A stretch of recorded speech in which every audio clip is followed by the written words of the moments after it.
नमस्कार। बिहार का नाम सुनते ही हमारे जहन में क्या आता है? शायद लहलहाते खेत, गंगा नदी। पर क्या सिर्फ यही बिहार की पूरी कहानी है? नहीं। आज बिहार एक बहुत बड़े बदलाव के दौर से गुजर रहा है। एक ऐसा सफर जो कृषि से शुरू होकर अब उद्योग की मंजिल की तरफ बढ़ रहा है। तो चलिए आज इसी रोमांचक कहानी को परत दर परत समझते हैं। तो इस सफर में हम कहां-कहां रुकेंगे? सबसे पहले बिहार की अर्थव्यवस्था का एक छोटा सा परिचय लेंगे। फिर इसकी कृषि और फूड प्रोसेसिंग की ताकत को देखेंगे। इसके बाद हम जमीन के नीचे छिपे खजानों यानी खनिज संपदा की बात करेंगे और फिर देखेंगे कि कैसे छोटे उद्योग यानी एमएसएमईज विकास का नया इंजन बन रहे हैं। आखिर में बजट और भविष्य की राह पर भी नजर डालेंगे। तो चलिए शुरू करते हैं पहले पड़ाव से। बिहार की अर्थव्यवस्था की आज की तस्वीर कैसी है, पहले इसे समझते हैं। किसी भी अर्थव्यवस्था की ताकत को नापने का एक बड़ा पैमाना होता है उसका जीएसडीपी। और अगर बिहार की बात करें तो 2025-26 के लिए इसका अनुमानित जीएसडीपी है लगभग 10.97 लाख करोड़ रुपए। जी हां, ये एक बहुत बड़ा आंकड़ा है। आसान भाषा में समझें तो ये राज्य के अंदर बनने वाले सारे सामान और दी जाने वाली सारी सेवाओं की कुल कीमत है। और ये आंकड़ा साफ दिखाता है कि बिहार की आर्थिक गाड़ी तेजी से आगे बढ़ रही है। अब ये तो हम सब जानते हैं कि बिहार की अर्थव्यवस्था की रीढ़ हमेशा से कृषि रही है और इसका पूरा क्रेडिट जाता है गंगा के उपजाऊ मैदानों को। मतलब यहाँ की मिट्टी इतनी उपजाऊ है कि सदियों से यही बिहार की पहचान और ताकत रही है।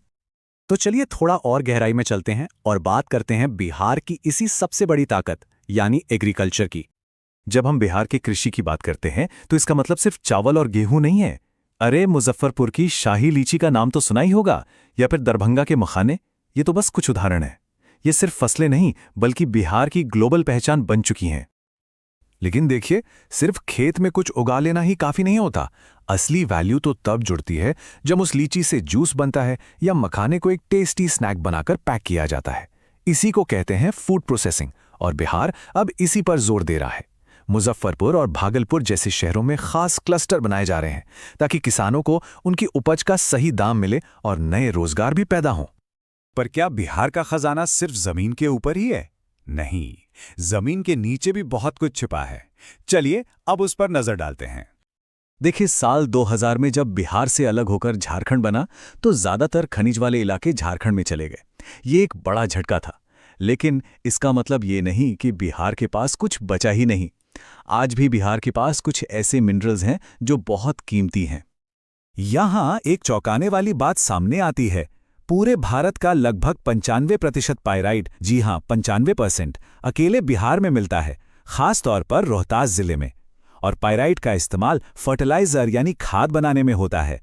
तो सोचिए ये कितनी बड़ी स्ट्रेटेजिक एडवांटेज है। और बात सिर्फ पाइराइट पर खत्म नहीं होती। रोहतास और कैमूर के इलाकों में सीमेंट इंडस्ट्री के लिए जरूरी चूना पत्थर मिलता है। वहीं नवादा, जमुई, गया जैसे दक्षिणी जिलों में अभ्रक और यहां तक कि सोने के भी भंडार पाए जाते हैं। तो हमने खेती देख ली, खनिज देख लिए। अब बात करते हैं बिहार की ग्रोथ स्टोरी के एक नए हीरो की, और वो हैं एमएसएमईज, मतलब माइक्रो, स्मॉल और मीडियम एंटरप्राइजेस। ये छोटे छोटे उद्योग ही अब विकास का नया इंजन बन रहे हैं। तो सरकार इन्हें बढ़ावा कैसे दे रही है? स्ट्रैटेजी काफी स्मार्ट है। पहला, एक जैसे उद्योगों को एक ही जगह पर लाना, जिसे इंडस्ट्रियल क्लस्टर कहते हैं। दूसरा, निवेश को खींचने के लिए अच्छी पॉलिसीज बनाना। और तीसरा, प्लग इन प्ले जैसी सुविधाएं देना, मतलब उद्यमी को बस आना है, अपना सामान लगाना है और काम शुरू कर देना है।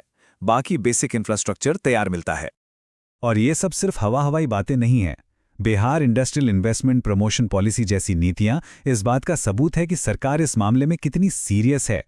ये पॉलिसीज निवेशकों को एक साफ रोड मैप देती हैं कि उन्हें क्या फायदे मिलेंगे और कैसे वो बिहार में अपना बिजनेस शुरू कर सकते हैं। और इस मेहनत का असर अब जमीन पर दिखने भी लगा है। जैसे भागलपुर आज अपने सिल्क उद्योग के लिए मशहूर हो रहा है, तो मुजफ्फरपुर एग्रो बेस्ड इंडस्ट्रीज का हब बन रहा है। इसी तरह हाजीपुर से लेकर बरौनी तक अलग अलग इलाकों में खास तरह के इंडस्ट्रियल क्लस्टर तैयार हो रहे हैं। अब सवाल ये उठता है कि इन सब बड़े बड़े प्लान्स के लिए पैसा कहां से आ रहा है? इसका जवाब हमें मिलेगा बिहार के बजट में। तो चलिए एक नज़र उस पर भी डाल लेते हैं। अगर हम 2025-26 के बजट को देखें तो एक बहुत इंटरेस्टिंग बात सामने आती है। राज्य की कुल कमाई का लगभग 74% हिस्सा केंद्र सरकार से आता है, या तो हिस्सेदारी के तौर पर या फिर ग्रांट के तौर पर। और बाकी का 26% राज्य खुद कमाता है। इससे पता चलता है कि बिहार अभी भी काफी हद तक केंद्र के सपोर्ट पर निर्भर है, लेकिन साथ ही अपने पैरों पर खड़े होने की कोशिश भी कर रहा है। तो ये पैसा जा कहां रहा है? सबसे ज्यादा ध्यान दिया जा रहा है शिक्षा पर। बिहार अपने बजट का करीब 21.7% हिस्सा सिर्फ शिक्षा पर खर्च कर रहा है, जो कि देश के बाकी राज्यों के औसत से कहीं ज्यादा है। और ये एक बहुत ही स्मार्ट मूव है। ये आज का खर्च नहीं, बल्कि कल के लिए एक इन्वेस्टमेंट है, एक स्किल्ड वर्कफोर्स तैयार करने के लिए। लेकिन देखिए, तस्वीर का एक दूसरा पहलू भी है। ऐसा नहीं है कि सब कुछ परफेक्ट है। अभी भी कई चुनौतियां हैं, जैसे इंफ्रास्ट्रक्चर को और बेहतर करने की जरूरत है, छोटे कारोबारियों को आसानी से लोन मिलने में दिक्कतें आती हैं, और एक स्किल्ड मैन पावर की भी कमी महसूस होती है। ये वो मुश्किलें हैं जिनसे बिहार को पार पाना होगा।